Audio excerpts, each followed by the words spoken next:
Back नाजरीन। और break पे जाने से पहले जी मैं बात कर रही थी शकीला लुकमान साहिबा के साथ और एतजाज एहसन साहब के साथ। अभी मुझे मुजाहिद बरेलवी साहब भी ज्वाइन कर रहे हैं इस डिस्कशन में। बहुत शुक्रिया मुजाहिद बरेलवी साहब, सीनियर एंकर हैं, तज्जियाकार हैं, आपके वक्त का। मुजाहिद साहब, ये जो आज एपिसोड बना है खास तौर पे साबिक वजीर आजम इमाम नवाज शरीफ साहब के आने की, वारंट गिरफ्तारी मुअत्तल, हिफाजती जमानत भी मंजूर, लोग कह रहे हैं कि ये कानून का क्या मेयार है कि एक तबका है जो सारे रिलीफ ले जाता है और दूसरा तबका है मेरे और आपके जैसा जो जेलों और अदालतों में पिसता चला जाता है। कि हालत ये होती है कि 2019 में हमने देखा था माजी करीब में कि एक केस का फैसला आता है 100 साल बाद और यहाँ पे क्विकली बेंचेस तश्कील होते हैं, क्विकली झटपट जो है वो जमानतें मिलती हैं और सब कुछ क्लियर हो जाता है। तो रिदा शायद आप माशाल्लाह अभी क्योंकि हमने एक वक्त गुजारा है, कुछ तारीख हमारे सामने है, तो मुझे कोई बहुत ज़्यादा हैरत नहीं हुई है। और आप अगर मैं तारीख में नहीं जाऊंगा, आपका वक्त भी नहीं है कि ये तो आप अगर पीछे देख लें जैसे नील केस से लेकर फिर ये जो जैसे नवाज भुट्टो को फांसी दी गई, कहते जी 4 दिन में फांसी ही नहीं जा सकती। फिर नजरिए जरूरत के तहत जिस तरीके से जो है नसरत भुट्टो केस में मार्शल को 3 साल दिए गए, फिर जिस तरह और आप और कीजिए कि जो आज माशाल्लाह कर मैं इसलिए नहीं कहना चाहता, हमारी मेरी बड़ी बहन बैठी हैं, मुझे अच्छा कभी अच्छा नहीं लगता, तुम्हें पता है मैं एक रवायती आदमी हूँ। वजह ये है कि जो शरीफों की जो सियासत है वो ठीक है, वो बहुत फख्र से एस्टेब्लिशमेंट की सियासत करते रहे हैं। और अगर आपको याद होगा कि इस मुल्क का बदतरीन फौजी आमिर जनरल ज़ियाउल हक जैसे सहाफियों के कोड़े लगाए, फांसी लगाए, जब उनकी सालगिरह, जब उनकी शहादत की पहली बरसी होती थी तो मियाँ साहब वहाँ पर कमर खड़े होकर बड़े फख्र से कहते थे कि मैं ज़ियाउल हक का मिशन पूरा करूंगा। कहते थे ना, मिशन पूरा करूंगा। जी बिल्कुल बिल्कुल बिल्कुल। कौन सा मिशन भाई? कोई मिशन क्या था भाई उनका? क्या करके गए? So called Islamization, Kalashnikov, Afghan महाजरीन, आगे बढ़िए, मुशर्रफ को इस तरह उन्होंने दिया। तो फिर और हाँ, ये तो मैं आपको वो पीछे रह गया, सुप्रीम कोर्ट पे हमला किसने किया? सुप्रीम कोर्ट में हमला जो किया गया, बाकायदा शहबाज शरीफ साहब वज़ीर आला थे, उन्होंने प्लानिंग करी, बाकायदा बसों में भर के लाहौर से ले गए। और अगर बीबी को शायद याद ना होगा, उन्होंने जब हमला करके आ गए तो कहा तुसी नान कीमा जरूर खा के जाना वापस। ये रिकॉर्ड पे कहे तो आप कैसे दिखा दीजिए इनको। यानी जब अदालत इनको सजा दे तो गलत, और जब सुप्रीम कोर्टों पे हमला करे उस केस में भी जैसे नासिर हसन जैसे पाए के वकील से मैंने उनसे पूछा मुर्तजा भुट्टो केस में, इस केस में कि इनकी जमानत कैसे हो गई सुप्रीम कोर्ट पर हमला करने वालों की। और गौर अयूब ने अपनी किताब में लिखा है, अगर आप चाहिए तो देख लीजिएगा, मैं पेज भी पढ़ा दूंगा, कि जनाब उन्होंने ये लिखा है कि एक दिन मियाँ साहब जब उनके साथ जा रहे थे, कहने के ये सज्जाद अली शाह बहुत तंग कर रहा है, क्या हम इनको गिरफ्तार करके जेल में नहीं डाल सकते? ये इनकी तारीख। अब जो 4 साल तक बना सियासतदान कभी जेल जाने से नहीं डरता, इन्होंने हर बार जेल जब तीनों को सजा हुई है, ये सॉरी टू से सेहत हो, माफी हो। पिछली बार तो बेचारा गौस अली शाह आज तक रोते हैं, अपने खानसामा को ले गए, मुझे छोड़ गए। अब फिर इस बार चले गए कि मुझे हेल्थ का मसला है, अब फिर वापस आ रहे हैं। तो एक पूरी तारीख है। इसमें इस्टेब्लिशमेंट जब चाहती है जुडिशरी के जरिए इनके साथ, जब ये जरा बगावत करते हैं तो इनके साथ वो सलूक करती है, जब ये लेवल प्लेइंग फील्ड पे उनके साथ आ जाते हैं तो फिर इनको मुराद देती है, जैसे इस वक्त मिल रही है। कभी इस बात की किसी केस में जमानत मिली कि एक मफरूर मुल्जिम को जमानत दी जाए? रिदा नहीं, मैं यही मुजाहिद साहब कतई माफी विद योर ड्यू रिस्पेक्ट और परमिशन के साथ, नहीं तो ये जो नून लीग का एक बयानिया मरियम नवाज साहिबा लेकर उठी थी और उसको बड़ी तकवीत भी मिली, आवाम में पॉपुलर भी हुई, नो डाउट वो बयानिया चला भी, लेकिन वो कहते हैं ना पंजाबी में कि वो तो बढ़ गया कि वो जो है वोट को इज्जत दो, तो अब कहीं नजर नहीं आ रहा। फिर लोग तो अभी आज सोशल मीडिया पे आपने पता नहीं देखा है नहीं देखा, आपकी नजर से गुजरा है नहीं गुजरा, एक तूफान बपा है कि वो वोट को इज्जत दो का नारिया कहा है और लोग वो मेम्स बना रहे थे कि नवाज शरीफ साहब जो एक नई दफा अब चौथा निकाह करने चले हैं अब एस्टेब्लिशमेंट के साथ। ये मेम्स चल रहे हैं सोशल मीडिया पे इस तरह के। जी ये शुक्र है कि मैं सोशल मीडिया देखकर अपना वक्त जाया नहीं करता, जी, उतना वक्त मैं पढ़ने लिखने में गुजारता हूँ। अब तो वही जमाना है ना, आपको भी पता है। अब जो आपकी आबादी है, पॉपुलेशन है, 25 करोड़ लोग हैं, उसमें यंग यूथ नहीं, आपकी नहीं, जो अब आप कह 70% रहे हैं, यूथ है, उसका आपको पता चल रहा है ना कि माइंड किधर जा रहा है। लोग जानते हैं चीजें, हकीकत है ये। जी रिदा, मैं बात पूरी जी कर जी लूं। जी वोट को जो इज्जत दो वाली बात है, अगर आपको याद होगा, पहली बार ज़िया-उल-हक के जाने के बाद बेनजीर भुट्टो की हुकूमत आई थी 1988 में, और जो उनकी हुकूमत को अभी 16 माह नहीं हुए थे या 24 माह नहीं हुए थे, उस वक्त एक 89 में, नवंबर 89 में तहरीक-ए-आत्म-एतमाद लाई गई 58(2)B के तहत, और उसके लिए $1 करोड़ उसामा बिन लादेन जैसे दहशतगर्द से लिए गए। ये किताबों में लिखा है, मैं नहीं कह रहा, बेनजीर भुट्टो ने अपनी किताब दुश्मन मशरिक में लिखा है। अगर ये मुताबिक पूछने, उन्होंने $1 करोड़ दिए थे गवर्नमेंट को खत्म करने के लिए, मैंने खरीदने के लिए, ये थी वोट की इज्जत। अब इनसे मुताबिक भी कुछ पूछ रहे ना, मुझसे क्यों पूछे जा रही हो भाई बेटा?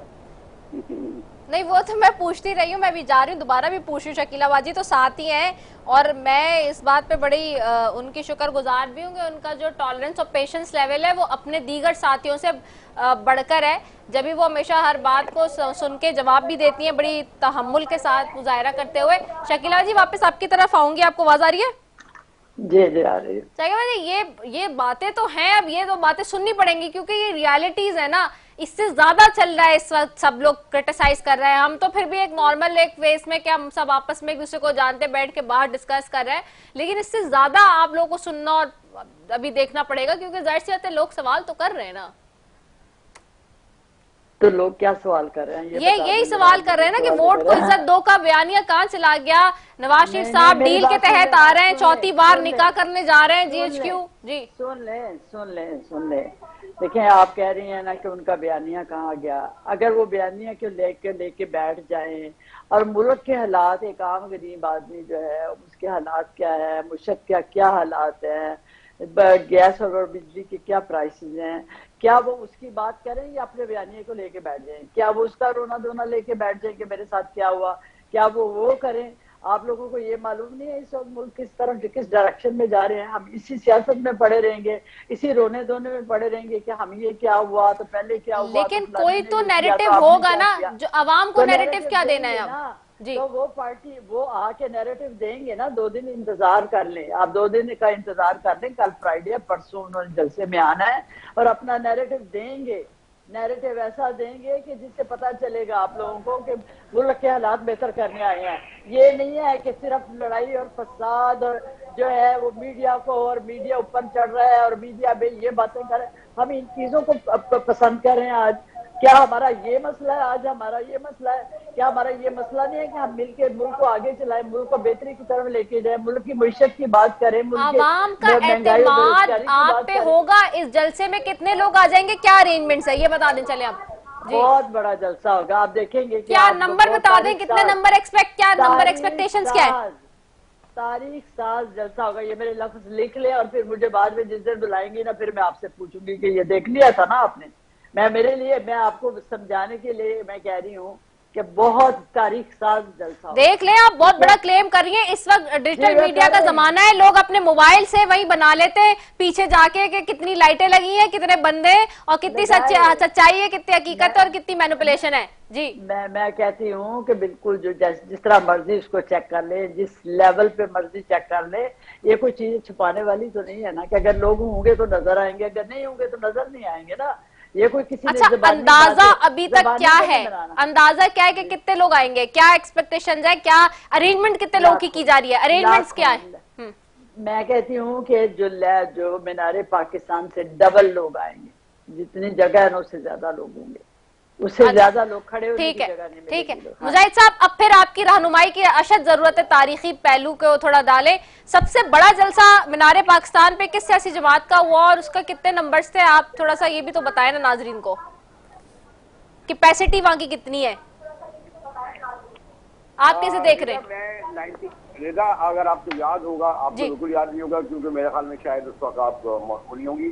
अप्रैल 1986 में मोहतरमा बेनजीर भुट्टो शहीद वापस आई थी पाकिस्तान, अगर आपको याद होगा। मैंने पढ़ा है जी, बिल्कुल। जरूरी है कि आप पैदा जरूर होंगे हिस्ट्री में। और मैं इत्तेफाक से एक तालिब इल्म की हैसियत से सहाफत के वहां गया था, और वहां पर कोई कह रहा था जी इससे पहले कोई गांधी आए थे 48 में, लेकिन 1986 अप्रैल के जलसे को तारीख साज कहा गया। वो एक साहब थे पीपल पार्टी के, जहांगीर बदर, वो बड़े बड़के मारते थे, कहते जी आज भी उस्ताद का मजमा यहाँ आ गया। तो फिर हम अपने उस्ताद मोहतरम होते थे निसार उस्मानी साहब, बड़े सीनियर जर्नलिस्ट, बड़े काबिल एहतराम, हमने उनसे कहा जी आज कितने लोग थे? तो उस्मानी साहब अगर आप भी गई हैं गालिबन रिदा चाइना, तो आपने 10 मिनट स्क्वायर देखा होगा जी जी, जहाँ कहते हैं जी मैक्सिमम 5 लाख लोग आते हैं। 10 मिनट स्क्वायर जो मीनारे पाकिस्तान से ज्यादा बड़ा है। जी जी, तो हमने पूछा कितने लोग होंगे, तो उन्होंने कहा देखिए कि 5 लाख। यदि हमारे अल्ताफ भाई बड़े दावा करते थे ना 50 लाख लोग आ गए, 25 लाख लोग, कहाँ से आ गए, यानी पूरा कराची आ गया। तो वो जो है उन्होंने कहा कि जब 5 लाख लोग कहीं जमा हो जाएं तो उसके बाद गिनती खत्म हो जाती है। You understand point? Nobody count 5 lakh आने के बाद। मैं दुआ करूंगा कि जैसा कि हमारी बहन कह रही है, देखिए मैं हमेशा बहुत एहतियात करता हूँ, मेरे इनके लिए बड़े काबिल एहतराम जज्बात हैं, न मैं जबान इस्तेमाल करता हूँ, ना मैं वो आशिक हैवान हूँ, ना मैं क्या ना, सॉरी अरे मैंने गलत नाम दे दिया कि जो जबान को गलत इस्तेमाल करें। 5 लाख लोग अगर कहीं जमा हो जाए तो उससे बड़ा तारीख साज जलसा होता है, उससे बड़ा भी हो सकता है। ये काउंट खत्म, उसको आप 10 लाख कह लें, 15 लाख कह लें, 20 लाख कह लें। मेरी दुआ है 5 लाख कह रहे हैं आप, 5 लाख मुजाहिद साहब। मैं देख रहा था, बड़े जबरदस्त इश्तहार भी उनके लिए चल रहे थे जी, पूरे चैनल में कंपेन चल रही थी, और MNA और MPA और इन सबकी ड्यूटियां लगाई हैं जिन्हें टिकट लेना है कि 1-1 लाख या 50,000 बंदा लाना है। 5 लाख नहीं, वो 10 लाख लाए, अच्छी बात है।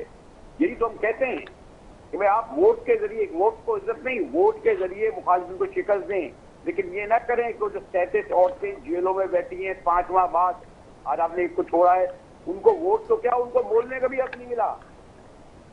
33 औरतें सहजदा आदमी और ये भी खातून है जी। 5 माह में ये साबित हुआ। आपने कोई तस्वीर देखी कि ये औरतें आग लगा रही थी, नहीं, तोड़ कर रही थी? 5 माह में आप साबित नहीं कर सके तो उनकी इज्जत नहीं है जी जी। बिल्कुल सही कह रहे हैं जी जी जी मुजाहिद साहब, जी जी बिल्कुल सही कह रहे हैं आप जी। ठीक हो गया है। शकील लुकमान साहब, मैं वापस आपकी तरफ आती हूँ। चले, आपने तो कह दिया, कोई एक टेंटेटिव नंबर बता दें, जैसे मुजाहिद साहब ने कहा 5 लाख बंदा आ गया, तो फिर तो मीनारे पाकिस्तान पे आप लोग रखवा कितनी कुर्सियां रहे हैं, कितने का अरेंजमेंट कर रहे हैं, कितने लोगों का? नहीं, मैंने आपको बता दिया ना रिदा, एक दफा आपको समझ आ जानी चाहिए। मैंने आपको बताया ना कि आप इंशाल्लाह आपको मैं आपसे नंबर पूछ रही हूँ, देखिए नंबर्स पे चलती है ना दुनिया। नंबर तो नहीं बताए जा सकते, क्या बात है? नहीं, कुर्सियां कितनी लगेंगी, यानी कि 50,000 कुर्सियां, 50 लाख कुर्सियां, ये कितनी लगा रहे हैं?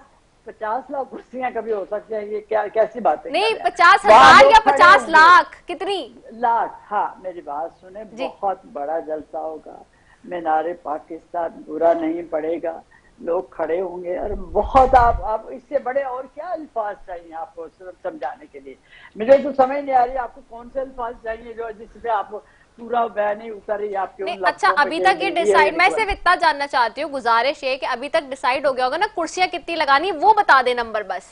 वही कुर्सियां, देखिए ये जिम्मेदारी मेरी नहीं है ऐसे कुर्सियां लगाने की, ना ये कोई अनाउंसमेंट होती है इन चीजों की कि भाई इतनी कुर्सियां लग रही हैं। ये कोई अनाउंसमेंट वाली बातें हैं? या होती तो है हर जलसे में, वैसे होती है। नहीं, आपको बाद में पता चल जाएगा कि कितनी कुर्सियां थी, कितने लोग थे। आप इसलिए एक दिन में सब्र कर लें, 2 दिन रह गए, सब्र करें, हौसला रखें। जब बताया कि ठीक ठाक जलसा होना है, आप लोग सरप्राइज होंगे, और जो है वो ये मेरे ख्याल में मेरे अल्फाज जो है आपके लिए इनफ है, आपके लिए इनफ होने। मैं कहाँ से बताऊं आपको? देखिए, मैं कुछ कुर्सियां लगाने वालों में तो मेरी ड्यूटी उस पर नहीं लगी हुई कि कितनी कुर्सियां लगनी है, तो ये बात है। नहीं, मैं ये नहीं कहता कि ड्यूटी, लेकिन ऑफ कोर्स नॉलेज में तो होता है, क्योंकि डिस्कशन नॉलेज में यही है मेरे कि बहुत अच्छा और तारीख साज जलसा होगा, बस यही मेरे नॉलेज में। ठीक हो गया। अच्छा मुजाहिद साहब, आप इसको देख रहे हैं कि जो इस वक्त मौजूदा सूरत हाल में जो महंगाई का मामला है, जो बाकी सारी चीजें, उसको मद्देनजर रखते हुए आवाम की सपोर्ट मिलेगी पंजाब में, खासतौर पर पंजाब में जिस तरह से पिछले दिनों वोट बैंक को हमने देखा किस तरह इंटैक्ट रहा, क्या हुआ, और फिर यूथ 78% पाकिस्तान की पॉपुलेशन जो है वो यूथ पे कॉम्प्राइज कर रही है, तो क्या यूथ की तरफ से उस तरह का रिस्पॉन्स मिलेगा? क्योंकि जब नवाज शरीफ साहब गए थे और अब इस वाली सूरत हाल में बहुत जमीन आसमान का फर्क है पॉपुलेशन में भी अगर देखा जाए तो।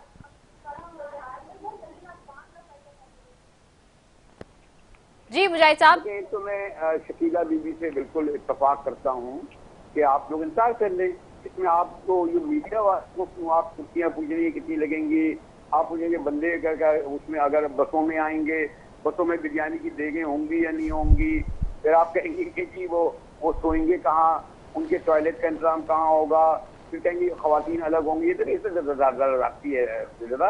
ये आप जो हमारी जो मुस्लिम लीग की जो बहन है उनके साथ जाती कर रही हैं, इस तरह की उनसे इंटेरोगेशन कर रही हैं। इस तरह की इंटेरोगेशन इस वक्त वहाँ यहाँ हो रही है, ये इधर ये थानों कचहरियों में उठा के जो ले आते हैं ना उन लोगों को। तो ये कि हम इंतजार कर लेते हैं, बल्कि अगर आप कहें तो हम लोग जाने के लिए भी साथ तैयार हैं। हम तो ट्रेन से चले जाएंगे और मैं शायद जला भी जाऊँ अगर साथियों ग्रुप जा रहा है और अपने खर्चे ले जा रहे हैं। हम जाएंगे, बिल्कुल देखेंगे, शरीक होंगे। और एक बात है ये बता दूं, मियाँ साहब से मेरे जो आखिरी बार मियाँ साहब जब गए थे जो ट्रंप कॉन्फ्रेंस में जद्दा, तो मैं उनके साथ गया था। अगर आप बाकी सतह पे देखें कुसुम बीवी भी थी।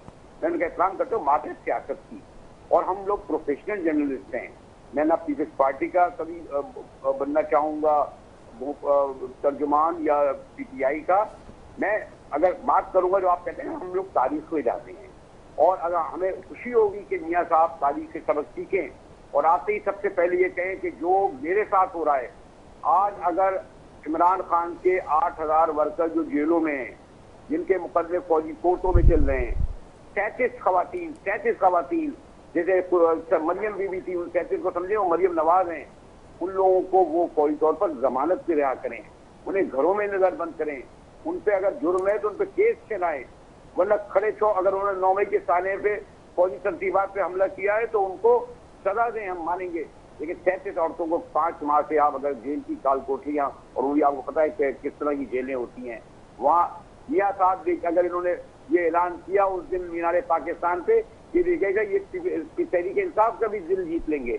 लेकिन आई हैव डाउट, मुझे शक है कि शायद वो इस तरह ना कह सके, क्योंकि जिस अरेंजमेंट के साथ वो आ रहे हैं उसमें शायद ऐसा तक ना जाए। जी रजा। अच्छा, ये तो चले नून लीग के हवाले से सिर्फ हो गया, क्योंकि आपकी मौजूदगी का होते हुए मैं लेवरेज लूंगी मुजाहिद साहब कि आप हैं। मैं एक और भी आज की बड़ी अहम खबर है, आपने जरूर आपकी नजर से गुजरी है कि एक तरफ ये जल्दी जल्दी फौरन क्विकली जो है बेल्स मिल गई, स्पेशल कोर्ट्स बन गए सब, और दूसरी तरफ PTI की तरफ से मुज़ाकरात की दस्तक, लेकिन दरवाजे सख्ती से बंद। मर्जुदा सोलंकी साहब ने शफकत महमूद के साथ एक मुलाकात की थी, उसके बाद से PTI की जानिब से दिया जाने वाला तासुर बिल्कुल गलत है, सरकारी जराए बता रहे हैं। आप इन दोनों चीजों कैसे देखते हैं? जी मुजाहिद साहब। मफरूजात पर हमें गुफ्तगू नहीं करनी चाहिए। ये आज खबर रिपोर्ट हुई है मुजाहिद साहब, ये आज की खबर है, रिपोर्ट हुई है आज। मफरूजात पे गुफ्तगू नहीं करनी चाहिए। अगर सोलंकी साहब सफर रंग से मिल गए, लेकिन हकीकत ये है कि 8,500 तहरीक इंसाफ के कारकुन ये 5,000 जेलों में है। कुछ 200 से लोगों के फौजी कोर्टों में मुकदमे चल रहे हैं। और मैं सिर्फ जोर देके, सिर्फ आप दोनों खवातीन हैं, जोर देके कह रहा हूँ, इंसानी बुनियाद पर, सियासी बुनियाद पर नहीं। बड़ा अलमिया है। आप सोचें, आज मेरी बहन जैसे आप हैं, कल मुझे अगर पता चले कि रिदा को इस तरह की बातों पर किसी थाना कचहरी बन गया है, मैं पहला आदमी हूँ तुम्हारे घर वालों से पहले कि वहाँ पहुंच जाऊंगा और मैं कहूँगा ये क्यों इसके साथ जाती हो रही है, इन्होंने करा क्या है, और अगर करा है तो वाकई सजा दें। तो इनको सोचना चाहिए हमारी मुस्लिम लीग की बहन को। अगर माजी में आपके साथ जातियाँ हुई हैं तो आप इस रवायत को जारी रखेंगे इंतकाम की सियासत को। तो आप मियाँ साहब की मैं इंतजार करूंगा तकरीर में कि उसमें खुलूस होगा, मोहब्बत होगी, फरागली होगी, लेवल प्लेइंग फील्ड होगी। वो अब बात नहीं करेंगे कि OA और O वाली। तो अब देखना है नेक्स्ट पेज। रेदा आपको सुनने की जल्दी है, 24 घंटे है ना लगेगा। चल ठीक है मुजाहिद साहब, बहुत शुक्रिया आपका। शकीला लुकमान साहबा आपका भी बहुत शुक्रिया। आप दोनों मौजूद मेहमानों का बेहद शुक्रिया। नाजरीन, सारी सिचुएशन अवाम के सामने है और अवाम बेहतर तरीके से समझते हुए एनालिसिस करना जानते हैं मेरी नज़र में। और अगर मुझसे कोई पूछे तो इस वक्त सबसे बड़ा और सबसे बेहतरीन तज्जिया करने वाला वो पाकिस्तान की मुल्क के अवाम हैं, वो बाशऊर अवाम और बाशिंदे जो कि 25 करोड़ की आबादी हैं, और वो अब बेहतर तरीके से ये बात समझते हैं, टीवी चैनल्स पे बैठे लोगों से ज़्यादा, सोशल मीडिया पे बैठे लोगों से ज़्यादा, या फिर प्रिंट पे बैठे लोगों से ज़्यादा कि हालात क्या हैं, किस तरफ जा रहे हैं, 75 साल से क्या हुआ, किसने क्या किया और अब क्या होने जा रहा है। इसी के साथ ही अपनी मेज़बान रज़ा सैफी को दीजिए इजाज़त। पाकिस्तान जिंदाबाद।